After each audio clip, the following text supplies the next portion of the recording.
Hello and welcome to the Art of Life podcast. Today I've got the lovely Tamar Gale with me. She is a mystic reader as well, an oracle reader, and she is very much into feminine leadership. So, Tamar, welcome to the show. Thank you so much. I'm so happy to be here, and I'm really excited about this conversation. Yeah, so let's dive right into it. Okay. This episode is really around growth, especially for business leaders. So just tell us, how has your journey been since you started your spiritual business?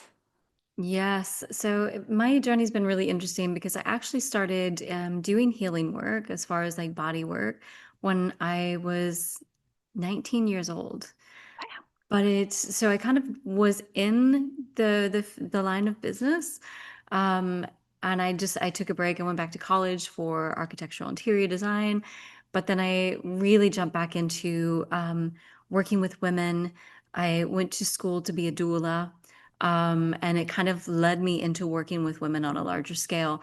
Eventually, I moved to France, where I really dove into my spiritual growth, my own spiritual growth, and it kind of branched out in so many different directions with women.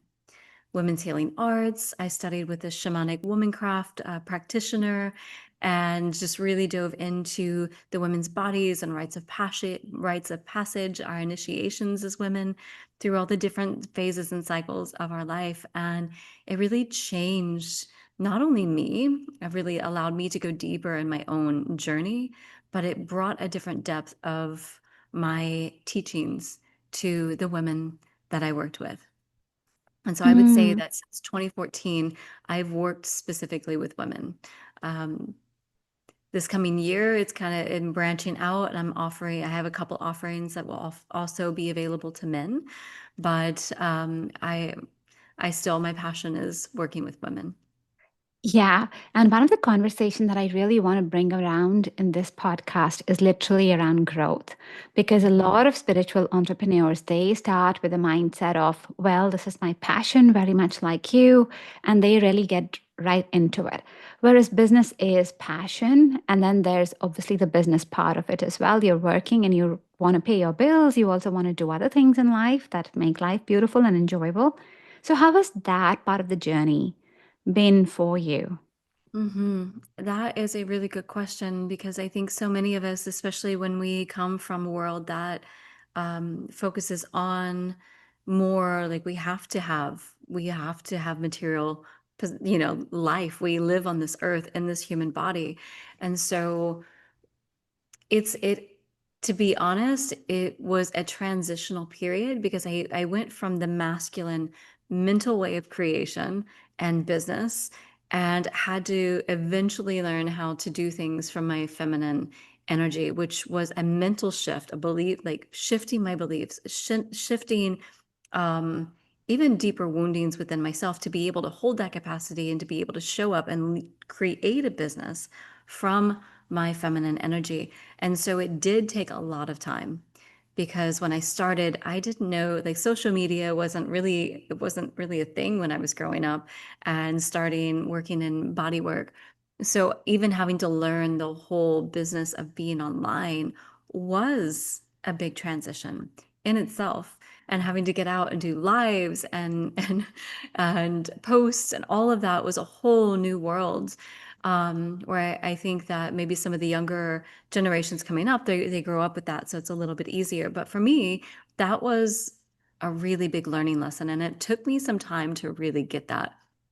Um, and then I would say, so starting as a business owner and really trying to shift, and mind you, I was in a country where I didn't really speak the language very well, and so really coming from there, so I had to be online more, and I had to travel a lot for my business, in order to be able to reach more people. Um, but it was definitely a challenge, if I'm honest, shifting to a passion-led business, a soul-led business, and having to learn all the things that go into being a business owner. It took a lot of time for me to make that shift. No, but I thank can't. you so much for sharing that and the reason I bring it up is because people go in, I wouldn't say always with rosy colored eyes, but there's just such a big passion around serving the world. They have such a big calling. They feel the healer within themselves and they want to go out and really help. And then it's a different shift. What you're Mhm. calling the masculine to the feminine. And I also refer to that as moving from the 3D control, limited world to more of the 5D consciousness because we are healing, we are expanding, we're giving people freedom. It's not the 3D world, but you're still operating in the 3D, you're bringing the 5D consciousness. Yes. Wherein lies the whole thing. So you talked that it took time, and I love you being honest and vulnerable about it. So tell us about that. How was it like perhaps your first few years? When did you feel that you actually started making it? How long did it Mhm. take you? And what was that before? And what is it now? Like, what's the shift like? And I don't mean just in business dollars, but I mean in yourself. What's that shift? Yes. So this is going to be different for men and women, but the shift, I would say, whenever I first started out, I was really on fire. Like I took off, I was out there, I was really real and authentic and just open and vulnerable, and that's just my personality.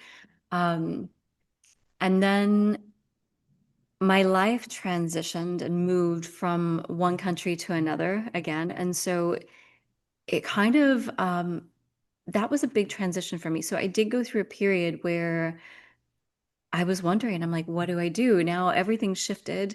And so I kind of had to step back. And there's been a time in my life where I have to be honest, like I went back into survival mode. And I think for some of us, this is a pattern inside of our body that we feel used to whenever we've had all these big events in our lives that really shake up things and kind of move things around from childhood on, right? So having to overcome that survival mode, because what happens is we become so familiar, it feels familiar inside of our body. So when things start feeling like, okay, like I'm not, things aren't coming in, like my life just transitioned, went from one place to another, and I feel like I'm, having to start over again. So we immediately feel more, I guess, comfortable in survival mode whenever we've been there before multiple times. So having to heal that mentality, that um, the nervous system of going back into survival mode was probably one of the biggest challenges that I had. So when I was able to heal that in myself, and I'm sure a lot of people can resonate, because a lot of times we are in survival mode trying to make ends meet. And when when this field and in this spiritual world where we're living from our soul, when we're wanting to give our gifts, our soul gifts to the world and be of like, I guess, share a value in some way with the world, right?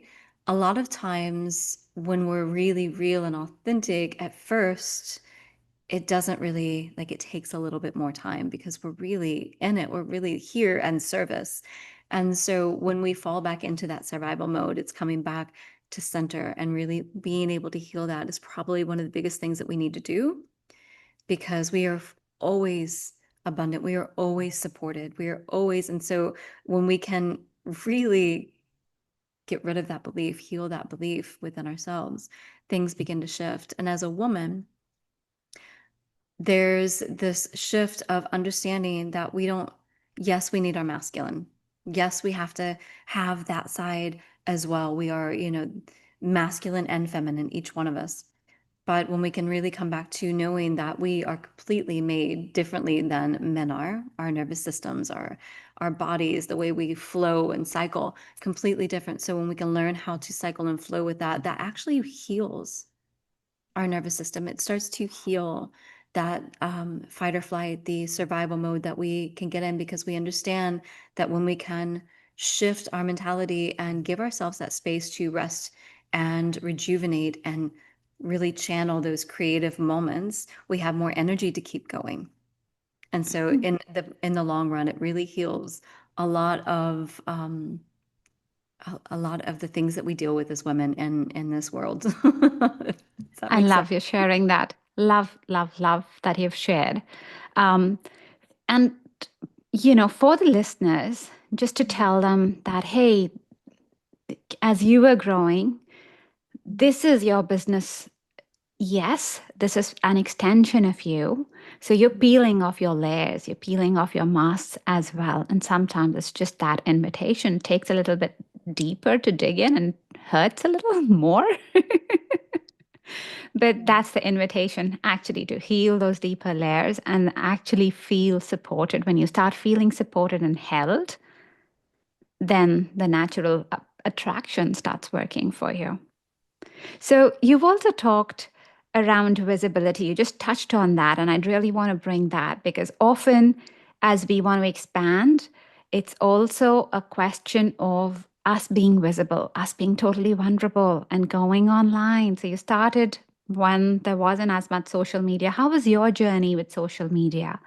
And how has showing up changed for you over the years? Really, that is a really good question as well. So as I said in the beginning, it was very, it was very easy. It was very easy to be out there. But what I found is like as the years have come, social media has gotten bigger and bigger. And so there's a lot more people. And people are bombarded, to be honest, with a lot of different um chant everywhere. It's just like you have things coming in from everywhere and everybody's doing everything. And so to really it's got to be an energy.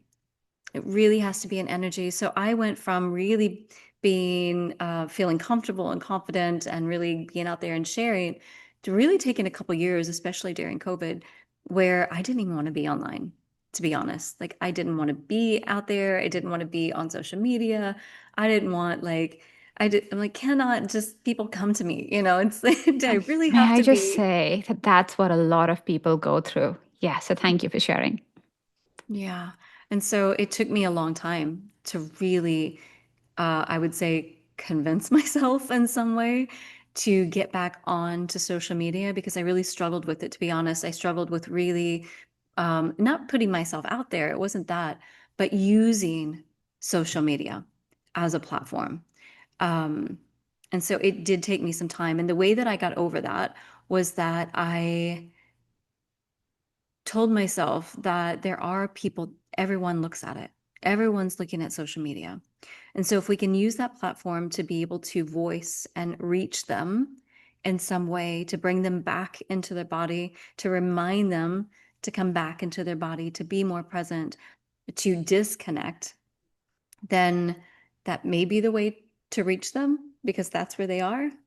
And so that's how I was able to get back on social media. And at that time, I found that going live wasn't as easy for me. And it wasn't and to do with anyone else. It was just like, okay, everyone's doing all this different things and it's like the words and it's a performance and it's all this stuff. Wow. Okay, so how do I show up now in this type of dynamic where everything's shifted? Um, And I just told myself, okay, you're just going to get on there every day. Even if you don't know what you're going to say, you're just going to get on there every day and you're going to get more comfortable with it again. And so that's what I did. I started showing up every day. I made it a point for like, 30 days, you're going to get on there and you're just going to talk and you're going to share something. And so I become more comfortable with it again to be on there. And now I've kind of like stepped a little bit, not away, but not, I'm there probably a couple times a week. Mm. And how is that working with you? Because I always find it an interesting correlation when we get comfortable and then their clients coming in as well. Because before I ask the question here, here's, well, the astounding fact. As we look at the figures, 80% of light workers, they feel comfortable with their craft. They Mhm. just do not feel that they're good at making money out of it. And, you know, as much as we talk about money and sometimes we think about money as this dirty thing, I mean, you need money. You need money Mhm. to support your lifestyle and so on. So let's be frank, if there were more of us who could just feel comfortable running the business, offering our service, bringing that light into the world would be such a beautiful place and we would have the pleasure of being able to serve and live that embodied life every single moment. So it would be just so beautiful, delicious, every single way, right? So here's the question then: how do we actually move to that place Mhm. where you get an alignment, where you have clients coming to you, and like when you're showing up online, how has it shifted when you feel you're really embodied? What happens? Like, give us some tangible things. When you're embodied, what do you feel? And at times where perhaps you're not feeling as great, and then what happens? Right. I think we need to honor that. Those times where we don't feel as great, allow yourself to be there. Allow yourself to feel that and understand that, for one, that's normal. We all go through cycles, we all go through the ups and downs. And what do you need in that moment in order to nourish yourself so that you can feel more in alignment, more like yourself again, and give that to you? And maybe that's like, it lasts for 3 days, maybe it lasts for a week, maybe it lasts for 2 hours, and then you take care of yourself, you nourish yourself, and that shifts for you. And just being okay with where you are, I think, is the most important thing, because it's really about being embodied as you. It's being embodied as your real self. And so if you can show up as that for yourself, then what that does is it begins to shift. Your energy is really what it's about. So when you're really embodied and you're living out of integrity and authenticity and you're showing up in that way, then that's magnetic. That's where the magnetism comes from, because you're really embodied with who you are. And so that's the one thing that I would suggest, is just truly be in your body, truly be real with yourself and show up in that, because people are going to connect with that. They're going to connect with you, your stories, your energy.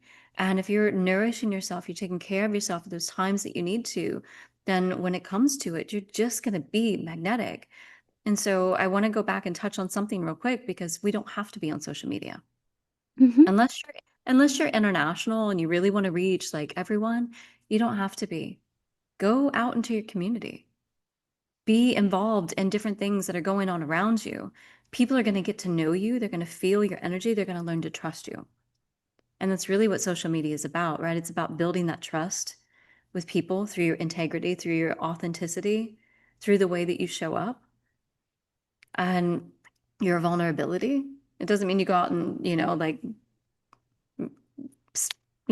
that with everything that's going on in your life, but you can be vulnerable. Like, I'm being vulnerable right now, and people are going to connect with that.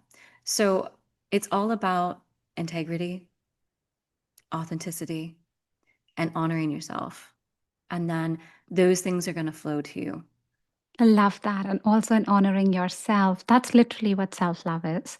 Mhm. Just looking after yourself, tuning in, finding out where's your cup empty, filling that up first so that you can then give out more. You can't give out from an empty cup. Love that. So tell us, and I love the fact that you brought out this thing that, hey, you don't have to be on social media, because often when people start, it's like, I've got to do these 10,000 things. I've got to have the funnel, I've got to have the website pages, I've got to do this dance on Instagram, there's this trend or so on. Like, there's just so much going on and so many so-called experts out there who just know. And the system would have worked for them Mhm. because that's aligned with their way of working. How have you found the system for yourself? And how is it for you energetically? Yes, it's been a trial and error. So I did fall into that this time when I got back, like after I took the 2 years off of my business. This time when I was restarting, I got dragged into that. Oh my gosh, you have to create funnels and you have to do this and you have to do that. And I had an amazing business coach. She's great. I love her. Um, but it's more of the masculine mindset, which does work for some people, which does work for some businesses, but it did not work for me energetically, because it's not aligned with who I am. It's not aligned with my embodiment. It's not aligned with what I'm here teaching. So if I'm here teaching you to align and be magnetic and be embodied, and I'm using all this other stuff, which is fantastic, but it's creating me more anxiety, more stress. I'm more in my mind, like sitting behind the computer, trying to get things done.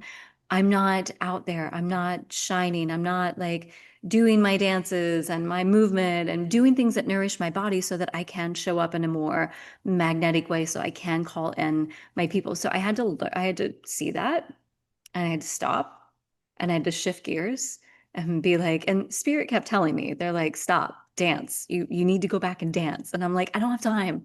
I gotta do this. Like I gotta create a funnel. Like I have to, and I kept getting that message until finally I'm like, okay, I got it. Like I gotta do this. And then you danced. And then I danced and I drummed and like I went out to an event, and that's where I'm most alive.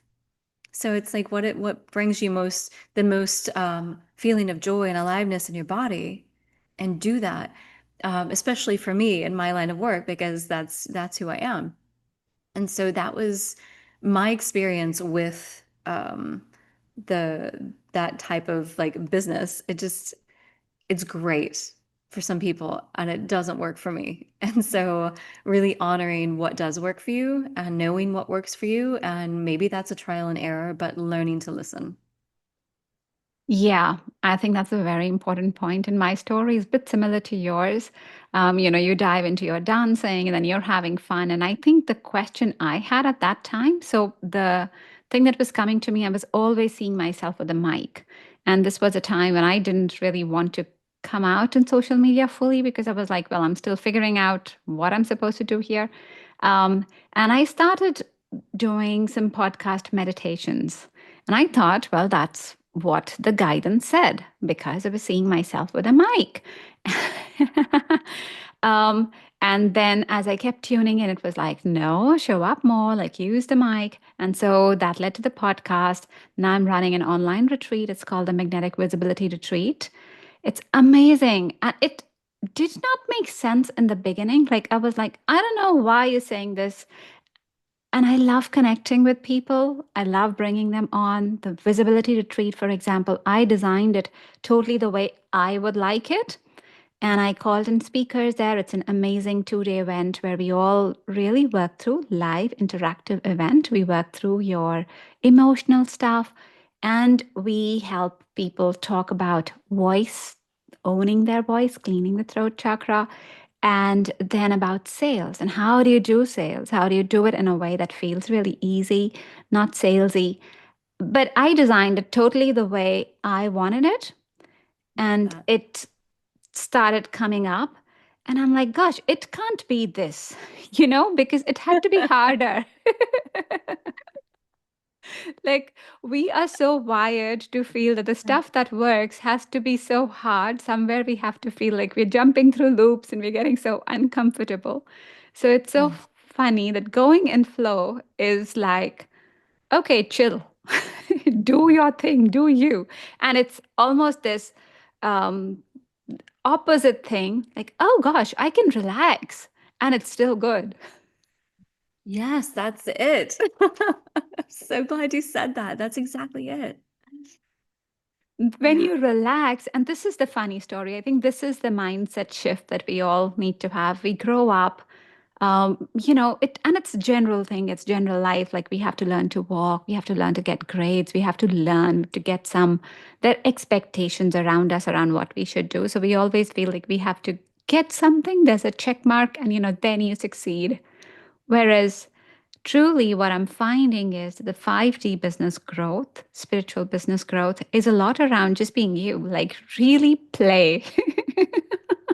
It's almost going backwards, allowing yourself to be a child and exploring, having fun. It's so hard too because we are, like you said, like when we're children, it's kind of conditioned out of us because we need to fit into this world. We need to learn how to grow up with our families and our community. And so a lot of times those gifts that we're born into this world usually happens before the age of 7. Those gifts are kind of pushed off to the side. And so our journey is to remember that. Our journey is to kind of claim those gifts, find them within ourselves, within our soul's gifts of what we're here to share with the world. And so that is a really big journey for all of us. And when we find those are playful. They are the ones that light us up. They're so much fun that we shouldn't, like, it's not about trying. It's just we're living Yeah. our truth. And I think that's really what it is. And I'll share with you, whenever I moved to France, I had become a doula. I was a doula. I also had a degree in architectural interior design. And I was also a body worker still, but none of the stuff that I did worked there. Like, I couldn't do really any of it where I was for one reason or another. And so I'm like, okay, what am I going to do? How am I going to use this? Right. And so I'd heard once, it's like, what are the things that you love to do? So I'm like, okay, this is the very beginning of me trying to figure this out. I'm like, I like to dance. I like to hula hoop. I'm like, how can I, I like to, pick flowers. Like, how do I put all of this into one thing? And it doesn't make sense, right? With like generally the advice that we get, it doesn't fit into it. Yep. Exactly. It doesn't. So they're like, but you have to pick one thing. You have to like have a niche. You have to pick one thing. And so it took me a little while to kind of figure out like, okay, that's sensuality. That's, sensuality in the sense where we're experiencing the world through our senses, which ultimately is feminine embodiment. It's like how we're showing up and feeling in our body. And so that's how it kind of like came into this work that I do, was through that. But it was like So trying to how find did those things. but how did your dancing, because it sounds so not connected in a way. How did your Mm. dancing and your hula hoops and your flowers, how did all of that come together? Like how does it really make the package? Right. Yeah. So I can't say that the hula hooping ever came into my line of work. Maybe it will, who knows? Maybe it will. But it's like bringing back that joy, right? But Mhm. the dancing has definitely been a part of it. And the dancing is because you're coming into your body and you're learning how to really not move because of how it looks on the outside, how it looks to someone else. It's not about, oh, let me show you what I can do and how good I look when I'm dancing. It's like, how does this feel inside my body? Yeah. How does like moving feel within me without worrying about what I look like?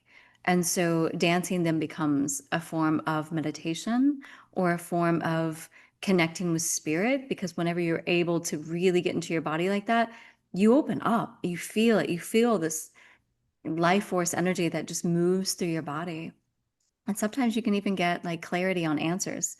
So it's almost like a prayer, like your dance becomes a prayer.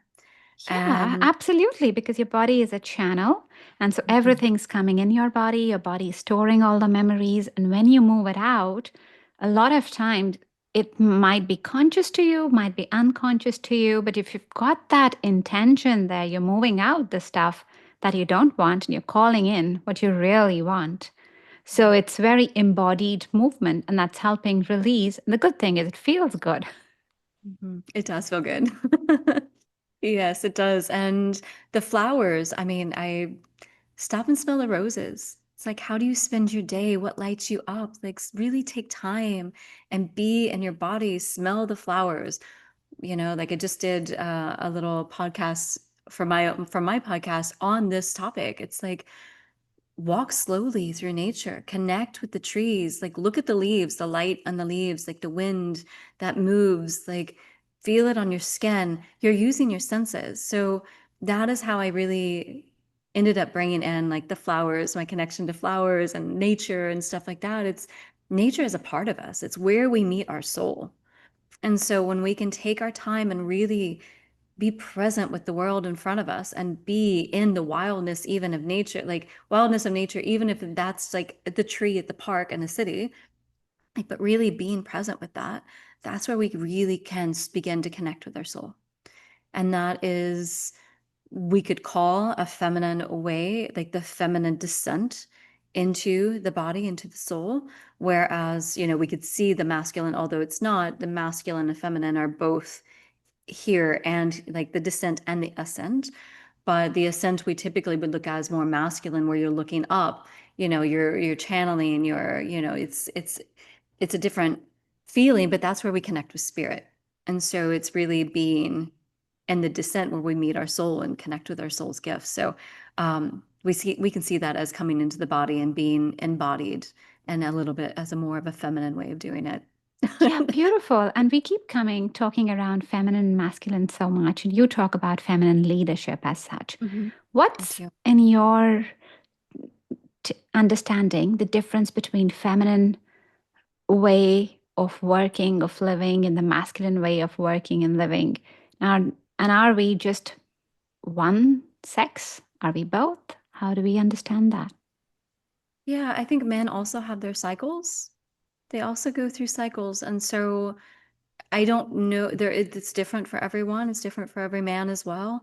And they have to figure out what their cycles are and really learn how to honor themselves and that flow as well.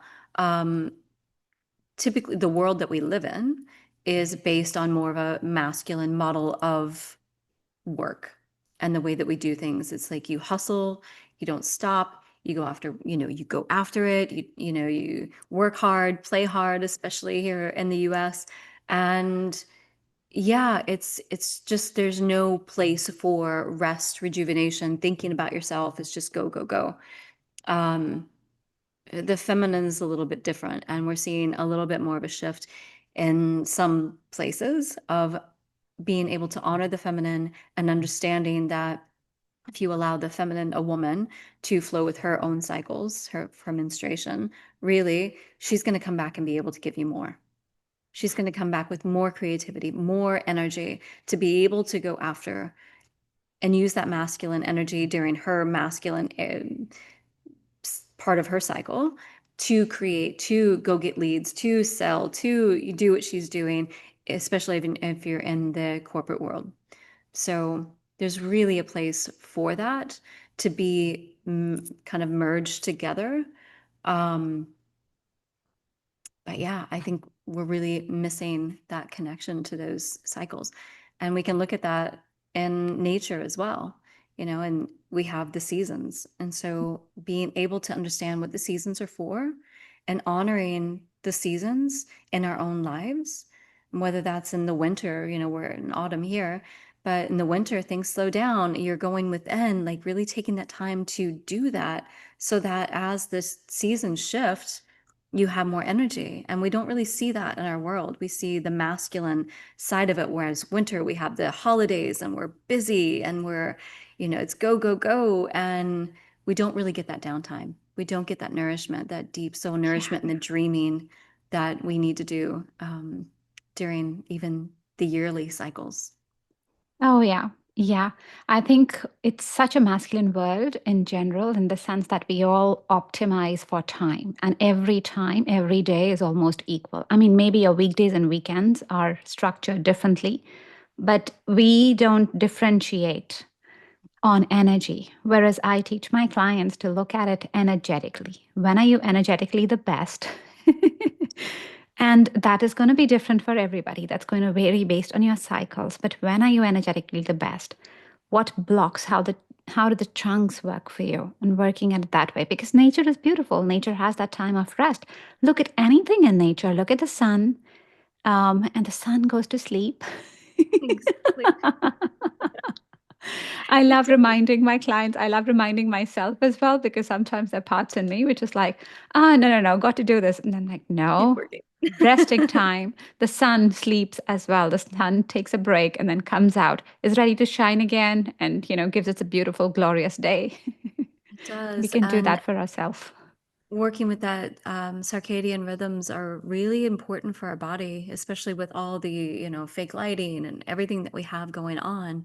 Really being able to, what I always tell people, my clients, is to look at the sun. When the sun rises early in the morning, go out and connect with the first rays of the sun. Really breathe it in, feel it on your skin, really feel it come through your body, and honor that moment of that the sun light coming through you as a new dawn, a new day. And then at the end of the day, the sunset is also a transitional period. Go out and watch the sunset.